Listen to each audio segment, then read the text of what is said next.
Hello दोस्तों, नमस्कार। बहुत बहुत स्वागत है आपका सरकारी परीक्षा में। दोस्तों, आज की वीडियो में भी मैं आज के कुछ महत्वपूर्ण करंट अफेयर्स पर चर्चा करने वाला हूं, जैसा कि आप सबको पता है।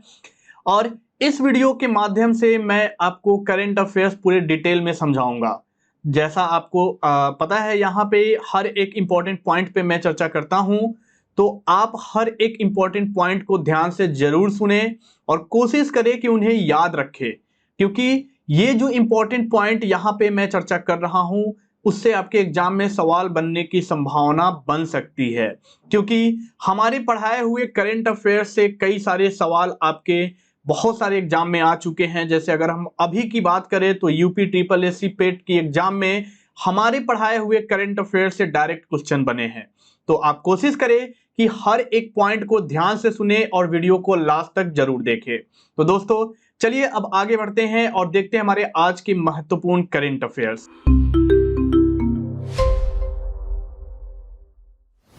सबसे पहला हमारा यहाँ न्यूज जो है वो एक इंपॉर्टेंट डे से है, और आपके एग्जाम में इंपॉर्टेंट डे से दो तरह के क्वेश्चन बन जाते हैं। पहले तो ये कब मनाए जाते हैं, इस डेट के टर्म में क्वेश्चन बनते हैं, और दूसरे इसकी थीम क्या होती है, इसके टर्म में क्वेश्चन बनते हैं। तो आज की जो इंपॉर्टेंट डे की यहाँ पे जो न्यूज है वो है वर्ल्ड स्टैटिक्स डे, यानी कि विश्व सांख्यिकी दिवस 2022। ये कब मनाया जाता है, इसका थीम क्या है, ये क्यों मनाया जाता है, और इसकी शुरुआत किसके द्वारा और कब की गई थी, इन बातों पे चर्चा करते हैं। तो सबसे पहले जानते हैं कि ये जो डे है ये पूरे विश्व में 20 अक्टूबर को मनाया जाता है। याद रखिएगा डेट, क्योंकि डेट के टर्म में सवाल बनते हैं तो आपको याद रखना ही पड़ेगा। ठीक है, तो विश्व सांख्यिकी दिवस जो है वो पूरे विश्व में 20 अक्टूबर को मनाया जाता है। और सबसे पहले जो इसकी शुरुआत की गई थी वो 2010 में की गई थी। और किसके द्वारा की गई थी, तो यूनाइटेड नेशन की ही एक स्टैटिस्टिकल कमीशन के द्वारा की गई थी, यानी यूएनएससी के द्वारा की गई थी। यूएनएससी।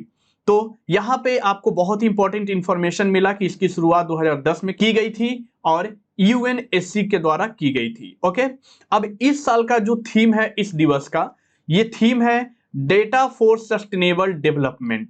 और बहुत ही इंपॉर्टेंट ये थीम है, क्योंकि अगर इस थीम को आप देखें तो हमारे जीवन में जो है बहुत सारे, अगर व्यापार के लिए देखें या पर्सनल लाइफ के लिए देखें, तो स्टैटिक्स काफी अहम भूमिका निभाता है। और उन्हीं स्टैटिक्स का हमारे जीवन में क्या इफेक्ट पड़ता है, और जब हम उसको आंकड़ा जो है सही तरीके से अनुमान लगाते हैं या उन आंकड़ों का अगर आकलन करते हैं, तो हमें पता चलता है कि हम जो है अपने अपने लाइफ में या अपने व्यापार में लाभ में जा रहे हैं या हानि में जा रहे हैं। तो बस इन सब चीजों के ऊपर प्रकाश डालने के लिए हर साल यूनाइटेड नेशन के द्वारा पूरे विश्व में वर्ल्ड स्टैटिक्स डे मनाया जाता है। ठीक है, अब ये जो डे मनाया जा रहा है, इसकी जो डेट चुनी गई है ये 20 अक्टूबर चुनी गई है। ऐसा इसलिए चुना गया है क्योंकि इसी दिन यूनाइटेड नेशन स्टैटिस्टिकल कमीशन की जो है वो फाउंडेशन डे भी है, यानी कि 20 अक्टूबर को इसकी स्थापना की गई थी यूएनएससी की। और कब की गई थी, तो 1947, या आपको ईयर भी याद होनी चाहिए कि यूनाइटेड नेशंस की जो स्टैटिस्टिकल कमीशन है उसकी स्थापना 1947 में की गई थी और 20 अक्टूबर की गई थी। तो उसी के एनिवर्सरी को मार्क करने के लिए हर साल 20 अक्टूबर को वर्ल्ड स्टैटिक्स डे मनाया जाता है। अब ये तो विश्व में वर्ल्ड स्टैटिक्स डे मनाया जा रहा है, लेकिन हमारे भारत का भी ये एक इंपॉर्टेंट डे है। और अपना भारत जो है वो नेशनल स्टैटिक्स डे मनाता है, लेकिन 20 अक्टूबर को नहीं मनाता है। कब मनाता है, तो 29 जून को मनाता है। तो दोस्तों, आप इंपॉर्टेंट डे में जब भी आपके सवाल आए तो आप पहले अच्छे ढंग से उसको पढ़ें कि ये वर्ल्ड से रिलेटेड इंपॉर्टेंट डे है या नेशनल से रिलेटेड, यानी कि हमारे इंडिया से रिलेटेड ये इंपॉर्टेंट डे है। क्योंकि कई बार ऐसा होता है कि इंपॉर्टेंट डे दो तरह के हो जाते हैं, जैसे कि नेशनल और आपके इंटरनेशनल। तो नेशनल, जैसा यहाँ पे अगर एक एग्जांपल के तौर पे देखें, तो यहाँ जो मैं आपको डिस्कस कर रहा हूं वो पूरे विश्व यानी कि वर्ल्ड के टर्म पे डिस्कस कर रहा हूं, वर्ल्ड स्टैटिक्स डे। लेकिन हमारे भारत देश में भी इस स्टैटिक्स डे से रिलेटेड एक इंपॉर्टेंट डे मनाया जाता है, और उसका नाम है नेशनल स्टैटिक्स डे। और कब मनाया जाता है, तो 29 जून को मनाया जाता है। दो डेट आपको याद रखनी है, 20 अक्टूबर और 29 जून। 20 अक्टूबर को वर्ल्ड और 29 जून को आपका नेशनल। ओके, आगे बढ़ते हैं, देखते हैं हमारा अगला न्यूज। अगला न्यूज ये भी इंपॉर्टेंट है और इंपॉर्टेंट इस टर्म में है कि भारत के नए रक्षा सचिव की नियुक्ति की गई है, यानी कि भारत के कौन होंगे अगले रक्षा सचिव, उनके बारे में जो है यहाँ पे हम डिस्कस करने वाले हैं। तो इनका नाम है अरमाने गिरिधर और ये होंगे भारत के अगले रक्षा सचिव यानी कि डिफेंस सेक्रेटरी। जी, काफी इंपॉर्टेंट पोस्ट होता है डिफेंस में, और अभी तक जो इस पोस्ट पे बने हुए थे उनका नाम था अजय कुमार। अब ये जो है अजय कुमार की जगह लेंगे और ये अब भारत के अगले रक्षा सचिव होंगे। अब इनका जो कार्यकाल रहा है, पिछला कार्यकाल, यानी कि ये कहां पे कार्य कर रहे थे जो अभी रक्षा सचिव में नियुक्त किए गए हैं, तो ये अगर हम बात करें तो रोड और ट्रांसपोर्ट मंत्रालय में ये सेक्रेटरी के तौर पे कार्य कर रहे थे, और इनकी जो ट्रांसफर कर दी गई, अब कर दी गई रक्षा यानी कि डिफेंस सेक्रेटरी के तौर पे। ठीक है, तो जब इनकी जो ट्रांसफरिंग की गई है रक्षा सचिव में, तो रोड और ट्रांसपोर्ट मंत्रालय के जो सेक्रेटरी है उसका पद तो खाली हो गया है, लेकिन उसी को पद को भरने के लिए एक और नियुक्ति की गई है हमारे भारत सरकार के द्वारा, और वो नियुक्ति की गई है अलका उपाध्याय के रूप में। यानी कि अब जो है रोड और ट्रांसपोर्ट मंत्रालय की जो नई सचिव होंगी वो होंगी अलका उपाध्याय, क्योंकि इन्होंने जो है अरमाने गिरिधर जी की जगह ली है जो अब हमारे भारत के अगले रक्षा सचिव होंगे। ओके, तो काफी इंपॉर्टेंट ये जो है पोस्ट है और काफी इंपॉर्टेंट ये अपॉइंटमेंट भी है, तो इसे भी आपको अच्छे से याद कर लेना है, नाम याद कर लेना है, पोजीशन आपको यहां पे याद कर लेनी है। ठीक है, आगे बढ़ते हैं, देखते हैं हमारा अगला न्यूज। अगला न्यूज हमारा ये है कि हमारे भारत देश की जो अभी अपोजिशन पार्टी है यानी कि इंडियन नेशनल कांग्रेस, उसी के प्रेसिडेंट के जो है चुनाव हुए हैं, और उसके प्रेसिडेंट के रूप में किन्हें चुना गया है, यानी कि कौन बना है भारतीय नेशनल कांग्रेस के नए अध्यक्ष, इन पे थोड़ी चर्चा कर लेते हैं। तो इनका नाम है मल्लिकार्जुन खड़गे, और ये जो है अभी हाल ही में चुनाव हुए थे कांग्रेस में, और चुनाव में इन्होंने जो है जीत दर्ज की है, और ये बन गए हैं अब हमारे जो इंडियन नेशनल कांग्रेस पार्टी है उसके ये नए अध्यक्ष बन गए हैं। और ये जो अब इस पार्टी के नए अध्यक्ष बने हैं, ये इस पार्टी के चीफ के तौर पे अक्टूबर 26 से ये अपॉइंट हो जाएंगे, यानी कि 26 अक्टूबर से ये इंडियन नेशनल कांग्रेस के अध्यक्ष के रूप में अपना कार्य करना शुरू कर देंगे। अब ये जो वोटिंग हुई थी इस पार्टी के अध्यक्ष के लिए, इस वोटिंग में मल्लिकार्जुन खड़गे जी को 7,897 वोट मिले हैं, और वहीं जो इनके विपक्ष में खड़े हुए थे यानी इनके साथ जो खड़े हुए थे इस अध्यक्ष पद के लिए, जिनका नाम था शशि थरूर, इनको मात्र 1072 वोट मिले हैं। यानी कि इस बार इंडियन नेशनल कांग्रेस के अध्यक्ष के रूप में दो लोग खड़े हुए थे, एक मल्लिकार्जुन खड़गे और दूसरा शशि थरूर, और इन दोनों के बीच में वोटिंग हुई है, और वोटिंग में सबसे ज्यादा वोट जो मिले हैं वो मल्लिकार्जुन खड़गे जी को मिला है। और यहां पे एक और रिकॉर्ड भी बना है, रिकॉर्ड ये बना है कि ये अब इंडियन नेशनल कांग्रेस के पहले ऐसे नन गांधीयन जो है प्रेसिडेंट बनेंगे, यानी कि गांधी परिवार से ये बिलोंग नहीं करते हैं, और ये इस कांग्रेस के अध्यक्ष बनने वाले पहले नन गांधीयन जो है ये मेंबर होंगे। साथ ही साथ ये पहले शेड्यूल कास्ट से भी बिलोंग करने वाले मेंबर होंगे जो कांग्रेस के अध्यक्ष बनेंगे। यानी ये जो हैं ये शेड्यूल कास्ट से बिलोंग करते हैं, और कांग्रेस के अब तक जितने भी अध्यक्ष बने हैं वो शेड्यूल कास्ट से नहीं बने हैं, तो इन्होंने इस फील्ड में भी अपना रिकॉर्ड अब कायम कर दिया है। ठीक है, अब यहाँ पे एक और आपको इंपॉर्टेंट जो है इंफॉर्मेशन जानने की जरूरत है, वो ये है कि अभी जो कांग्रेस प्रेसिडेंट की जो चुनाव हुए हैं वो 22 सालों के बाद हुए हैं कांग्रेस में।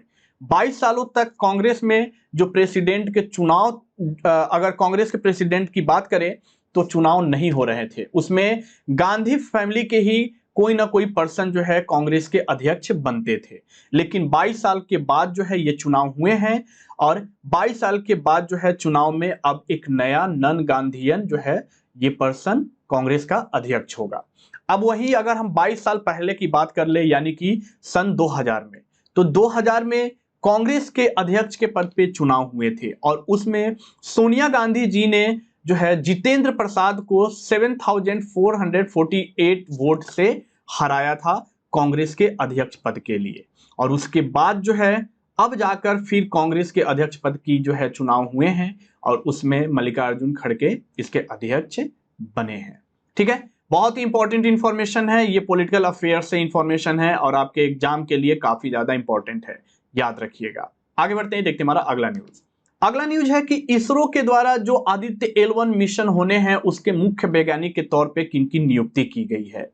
यानी अब सन के लिए भी हमारा इसरो एक मिशन लॉन्च करने वाला है और सन के सारे डिटेल की जानकारी के लिए और सन में क्या क्या जो है चेंजेस हो रहे हैं, इन सारी चीजों की इंफॉर्मेशन के लिए इसरो के द्वारा आदित्य L1 मिशन लॉन्च किया जाएगा। और इस मिशन के जो मुख्य वैज्ञानिक होंगे वो होंगे शंकर सुब्रमण्यम के, इन्हीं की नियुक्ति की गई है इस मिशन के मुख्य वैज्ञानिक के तौर पे। यानी कि अब ये मिशन को लीड करेंगे। अब ये जो मिशन है ये हमारे देश का पहला सोलर मिशन है।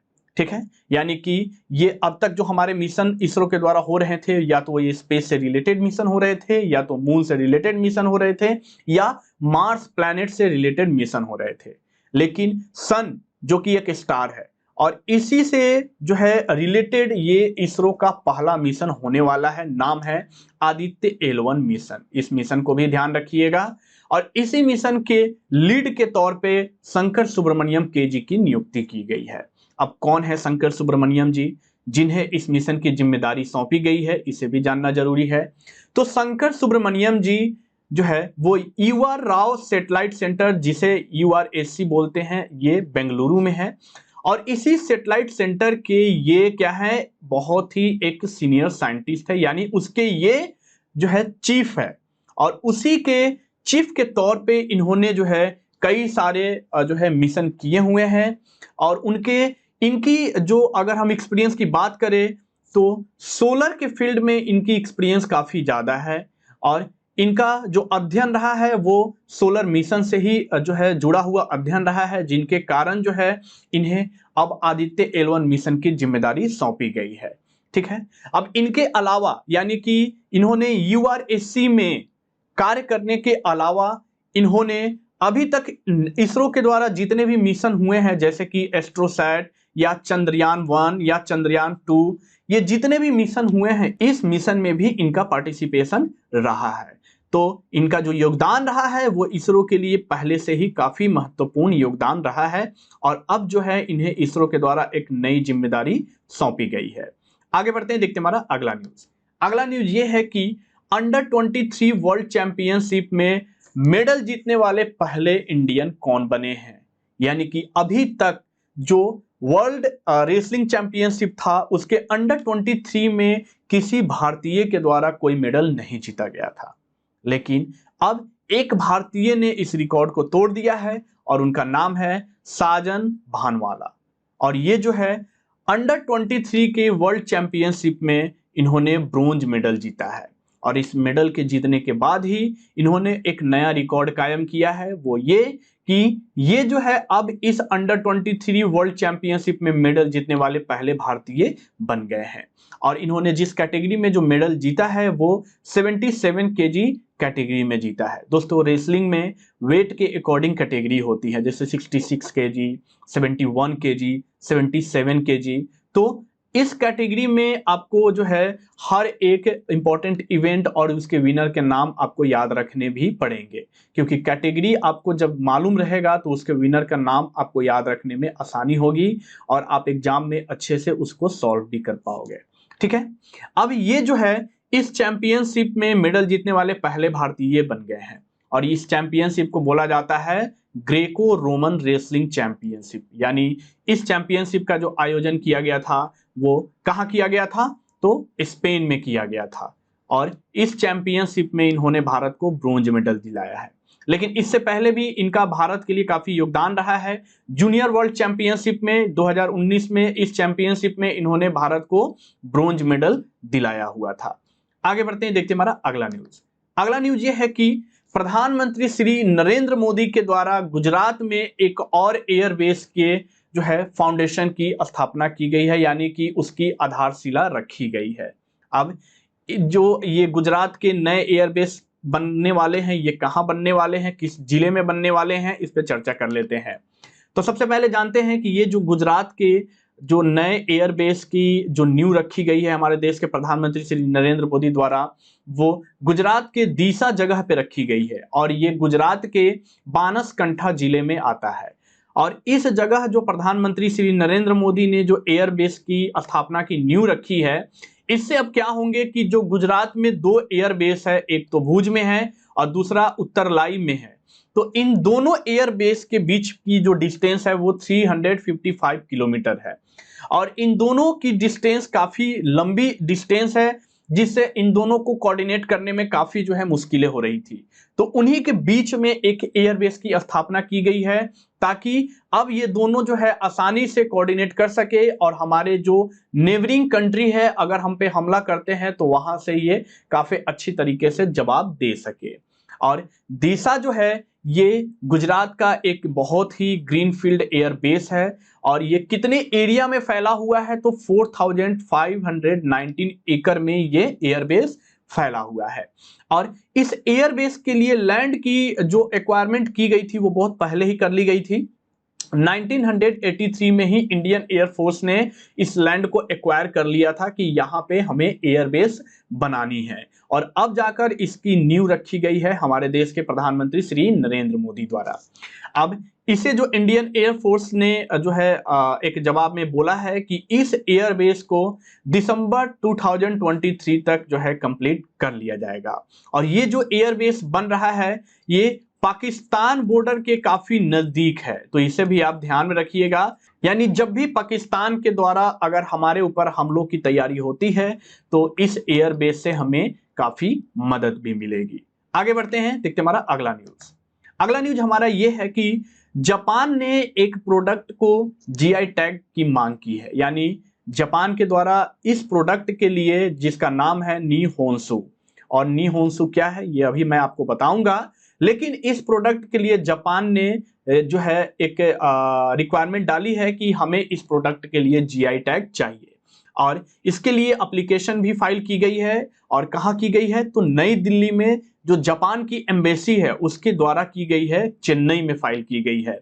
यानी कि जो जीआई की रजिस्ट्री ऑफिस है वो कहाँ है, चेन्नई में है और वहां पे एक एप्लीकेशन फाइल की गई है कि हमारे देश की ये एक पेय पदार्थ है जिसे निहोन्सु के नाम से जानते हैं और इस पेय पदार्थ को हमें जीआई टैग मिलना चाहिए। और ये पहली बार हो रहा है कि जापान ने अपने एक प्रोडक्ट के लिए जो है जीआई टैग की फाइलिंग की है इंडिया में। ये भी याद रखिएगा क्योंकि ये जो प्रोडक्ट है ये बेसिकली जापान का है और जीआई टैग वर्ल्ड लेवल पे दिया जाता है, लेकिन इन्होंने इंडिया में इसके लिए एप्लीकेशन फाइल की है कि हमें जो है इस प्रोडक्ट का जीआई टैग मिलना चाहिए, निहोन्सु।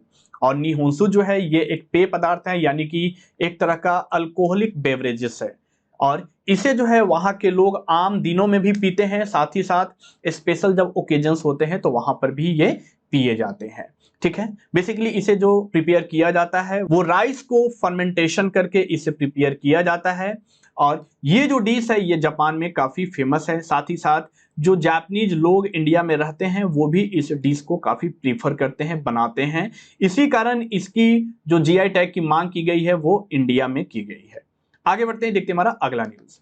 अगला न्यूज ये है कि स्पोर्ट्स से रिलेटेड है और बहुत ही इंपॉर्टेंट है और इंपॉर्टेंट इस टर्म में है कि डीपी मनु ने भारत को गोल्ड मेडल दिलाया है, लेकिन किस चैंपियनशिप में दिलाया है, तो डीपी मनु ने भारत को नेशनल ओपन एथलेटिक्स चैंपियनशिप जिसका आयोजन बेंगलुरु में किया गया था, इसमें भारत को गोल्ड मेडल दिलाया है। और डीपी मनु ने किस इवेंट में दिलाया है, तो ये भारत के बहुत ही एक फेमस जैवलिन थ्रोअर है और इसी जैवलिन इवेंट में इन्होंने भारत को गोल्ड मेडल दिलाया है।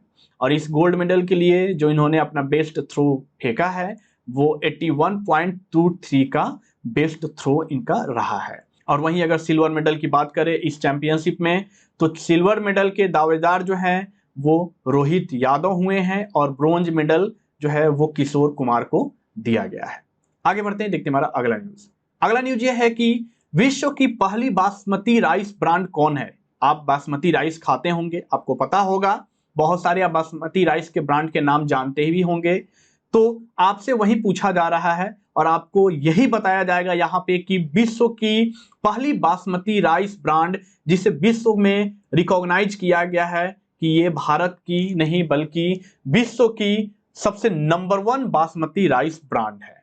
और ये बासमती राइस ब्रांड है इंडिया गेट बासमती राइस। ये विश्व की नंबर 1 बासमती राइस ब्रांड बन गई है। और इंडिया गेट जो है ये केआरबीएल की एक फ्लैगशिप ब्रांड है।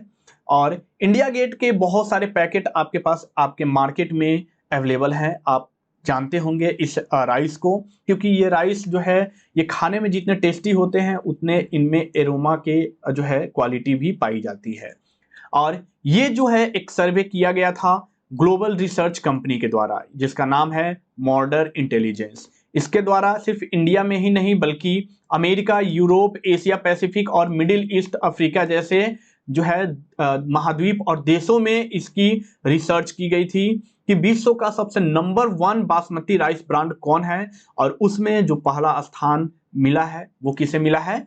इंडिया गेट बासमती राइस को। आप बहुत सारे बासमती राइस के ब्रांड के नाम जानते होंगे जैसे दावत, जैसे लाल किला, ये सब आपको याद भी रखने की जरूरत है। और उनमें से ही एक है इंडिया गेट। ये भारत का जो है ये बासमती राइस ब्रांड है। अब इंडिया गेट जो भारत में अपना सर्विस दे रहा है वो कब से दे रहा है? तो 1998 से। और 1998 से ही भारत के लोग जो है अब इंडिया गेट के चावल का उपयोग कर रहे हैं। आगे बढ़ते हैं, देखते हैं हमारा अगला न्यूज। अगला न्यूज ये है कि एक कल्चरल प्रोग्राम से है, यानी कि एक फेस्टिवल से। फेस्टिवल से भी आपके एग्जाम में जो है क्वेश्चन पूछ लिए जाते हैं कि ये फेस्टिवल किस स्टेट में मनाया गया है, किस देश में मनाया गया है, ऐसे करके सवाल आते हैं। तो एक फेस्टिवल है यानी कि कल्चरल प्रोग्राम है जिसका नाम है सारंग। और इस नाम का भी महत्व है, ये भी मैं आपको बताऊंगा। तो इस फेस्टिवल को कहाँ मनाया गया है इस पे थोड़ी चर्चा करते हैं। तो जो सारंग फेस्टिवल है ये बेसिकली कोरिया में इसे जो है भारतीय राजदूत के द्वारा मनाया जाता है, यानी भारतीय एम्बेसी के द्वारा इसे मनाया जाता है। और जो कोरिया में जो साउथ कोरिया है वहां पे जो इंडियन एम्बेसी है उसके द्वारा इस फेस्टिवल को ऑर्गेनाइज किया जाता है। और इस साल जो इस फेस्टिवल का ऑर्गेनाइज किया गया है वो आजादी के अमृत महोत्सव के एक पार्ट के तौर पे किया गया है। बेसिकली इस फेस्टिवल को साउथ कोरिया में हर साल मनाया जाता है, लेकिन पिछले 2 साल से कोविड के कारण इसे मनाया नहीं गया था। और इस बार जो मनाया गया है तो हमारे देश में आजादी के अमृत काल चल रहे हैं, तो उसी लिए वहां पे भी आजादी के अमृत महोत्सव के तौर पे इस फेस्टिवल को सेलिब्रेट किया गया है। और बेसिकली इस फेस्टिवल को उस देश में मनाने का कारण यही है कि दोनों देशों के बीच में जो अंडरस्टैंडिंग और फ्रेंडशिप हो वो काफी मजबूत हो और बनी रहे। इसीलिए सारंग फेस्टिवल साउथ कोरिया में भारतीय जो है एम्बेसी के द्वारा मनाया जाता है। अब सारंग का मतलब जान लीजिए। तो सारंग का जो कोरियन मीनिंग होता है वो मीनिंग होता है लव। और जो हमारे भारत में सारंग को रेफर करते हैं वो डाइवर्सिटी से रेफर करते हैं। यानी हमारे भारत में जो डाइवर्सिटी है हर एक फील्ड में देख लो आप, तो हर एक फील्ड में डाइवर्सिटी है। और वही कोरिया में देखें तो इसे लव के तौर पे जाना जाता है। यानी कि हमारे भारत की जो डाइवर्सिटी है उसे वहां के लोग के द्वारा भी पसंद किया जाना चाहिए और जाता है। और हमारे भारत के लोग भी इस चीज को प्रमोट करते हैं। इसीलिए इस फेस्टिवल का नाम दिया गया है सारंग। तो जब भी इस फेस्टिवल से आपके एग्जाम में सवाल आए तो याद रखिएगा सारंग मतलब साउथ कोरिया, यानी कहाँ मनाया गया है? तो साउथ कोरिया में। ठीक है, ये है हमारे आज के कुछ महत्वपूर्ण करेंट अफेयर्स। अब इससे रिलेटेड आपके लिए हमारे पास एक सवाल है जिसका जवाब हम आपसे कमेंट में मांग रहे हैं और इसका सही जवाब आप हमें कमेंट में जरूर बताइएगा। सवाल यह है कि 1969 से पहले यानी कि 1969 से पहले इसरो को किस नाम से जाना जाता था? ये बहुत ही इंपॉर्टेंट सवाल है, कई एग्जाम में पूछे जा चुके हैं और इसको रिवाइज करना बहुत जरूरी है। तो हमारा जो ऑप्शन है INCOSPAR, option B ACROSS, option C DAE और ऑप्शन डी इंसा। आप हमें सही जवाब हमारे कमेंट बॉक्स में जरूर बताएं। साथ ही साथ अगर आपको ये वीडियो पसंद आया है तो आप इसे लाइक करें, शेयर करें और अपने फ्रेंड और रिलेटिव के साथ जरूर शेयर करें जो एग्जाम की तैयारी कर रहे हैं।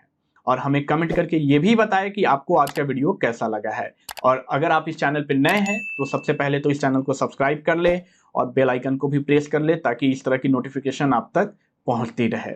धन्यवाद।